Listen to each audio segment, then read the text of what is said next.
توہین عدالت کو واپس کرتے ہیں، یہ ٹھیک ہے کوئی ایسی بات نہیں، اس کو معافی دیتے.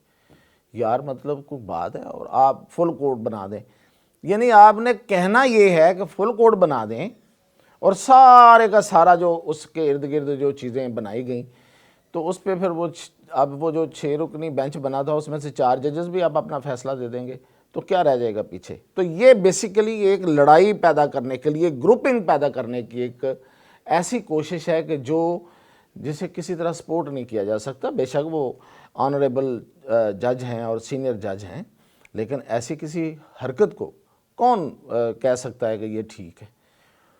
تو ویسے بھی بیلنس کوئی خراب نہیں تھا پہلے بھی سپریم کورٹ کے اندر. جسٹس منصور کے ساتھ کون ہے زیادہ سے زیادہ؟ جسٹس منیب ہیں، جسٹس عائشہ ہیں، شاہد وحید ہیں. عطر من اللہ جو ہیں وہ سیاسی سے آدمی ہیں، کبھی ادھر چلے جاتے ہیں کبھی ادھر چلے جاتے ہیں، تو باقی تو سارے ادھر ہی ہیں. اب 8 ججز اور آ رہے ہیں تو وہ بیلنس بالکل ٹھیک ہو جائے گا.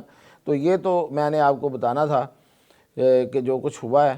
اور اس کے علاوہ کریک ڈاؤن ہو رہا ہے. جنہوں نے ڈالر اپنے گھروں میں اور اپنے ویئر ہاؤسز میں چھپا کے رکھے ہوئے ہیں، کروڑوں اربوں ڈالر، اور ہیں یہ لوگ.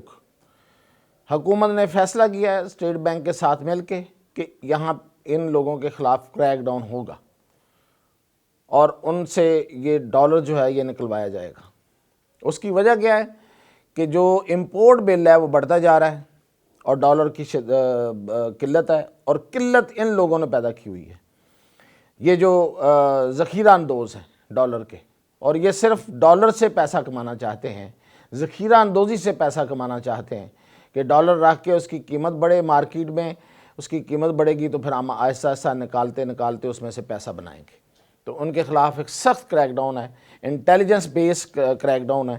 اور دوسرا یہ کہ آج بڑی زبردست ایک بات کی ہے، سوچنے والی بات ہے میرے اور آپ سب کے لیے، کہ یہ جتنا ملک کا بڑا سرمایہ کار اور بڑا جو تاجر اور بڑا جو انڈسٹریلسٹ جو ملک کا سب سے بڑا خیر خواہ بنتا ہے، جب کبھی ان کی اپنے آپ ان پر ہاتھ پڑتا ہے تو اس میں ان کی حالت کیا ہے. حالت یہ ہے، آج چیئرمین FBR نے بتایا ہے قومی اسمبلی کی ایک کمیٹی میں جس میں یہ سارے عارف حبیب اور سارے لوگ بیٹھے ہوئے تھے، اس نے کہا کہ 10 ارب روپے، ڈالر نہیں، 10 ارب روپے کی دولت ڈکلیئر کرنے والے صرف 12 لوگ ہیں اس ملک میں، صرف 12 لوگ ہیں. آپ دیکھیں سڑکوں پہ کیا ریل پیل ہے، کس طرح کی بڑی بڑی گاڑیاں اور کس طرح کے ان کے بنگلے اور محل ہیں، اور جو ان کا شاہانہ طرز زندگی ہے، اور جس طرح یہ آئے دن باہر جا کے شاپنگ کرتے ہیں. یہاں پہ ملک میں کتنے سینکڑوں لوگ ہیں اور ان میں سے صرف 10 لوگوں نے شو کیا ہے کہ میرے پاس 10 ارب ہے، باقی کہتے ہیں ہم فقیر ہیں، ہمارے پاس پیسے نہیں ہیں. یہ ان کی اخلاقیات ہے، اور یہ جب کبھی ان پہ ہاتھ پڑتا ہے تو پھر ایسی یہ اذانیں دیتے ہیں کہ دل دہلا دیتے کہ ہم ہیں اور ہم نے یہ کیا اور وہ کیا، اور ہم نہ ہوتے تو کیا ہوتا. یہ حالت ہے ان کی. اچھا جی، اب آپ کو میں بتاؤں جو سب سے بڑی خبر ہے وہ یہ ہے کہ بلوچستان اور سندھ میں آنے والے 1 سے 2 مہینوں کے اندر تبدیلی واضح ہوتی ہوئی نظر آ رہی ہے، اور وہ تبدیلی CM آفس کی تبدیلی ہے. کوئی پارٹی کی تبدیلی اس طرح سے نہیں ہے. ہاں بلوچستان میں ہے ایک حد تک، وہاں پہ الائنس بنے گا، لیکن سندھ میں CM چینج ہوں گے. کیونکہ اس لیے نہیں کہ مراد علی شاہ اچھا کام نہیں کر رہے. مراد علی شاہ ایک ڈائنامک پرسنالٹی ہے اور بڑا پڑھے لکھے آدمی ہیں اور اپروچ بہت ٹھیک ہے، لیکن کچھ ایشوز اور ہیں، اور وہ اور ایشوز جو ہیں وہ آپ سن بھی رہے ہیں، اور کچھ ایسی چیزیں ہیں جو ابھی ڈسکلوز نہیں کرنی، وقت آنے پہ کروں گا. اور بلوچستان میں سرفراز بگٹی ناکام ثابت ہوئے ہیں. بلوچستان میں جو ایشوز ہیں وہ دن بدن شدت اختیار کرتے جا رہے ہیں، اور سرفراز بگٹی کی حکومت میں، اس کی کیبنٹ میں موجود جو سردار ہیں وہ ان کی بات سننے کو تیار نہیں ہیں. اپنے وزیر اعلیٰ کی بات پہ کان نہیں دھرتے. وہ کچھ چوتھے ٹیئر کی لیڈرشپ ہے بیسیکلی سرفراز بگٹی. لوگ ان کے منہ پہ ان کو ایسی باتیں سناتے ہیں. وہ ہیں بہت اچھے، یعنی اچھے سے مراد یہ ہے کہ وفاق کے ساتھ چلنے والے ہیں، لیکن ان میں وہ ان کی وہ طاقت نہیں ہے، ان کی وہ حیثیت نہیں ہے کہ وہ سرداروں کے ساتھ اپنے معاملات کو کر سکے. اور جب تک حکومت اس طرح کی نہیں ہوگی جو معاملات کو سنبھالے گی، یہ جو ایشوز ہیں یہ جو نہیں ہونے چاہیے، جو کم ہونے چاہیے، وہ بڑھتے جائیں گے اور بڑھتے جا رہے ہیں.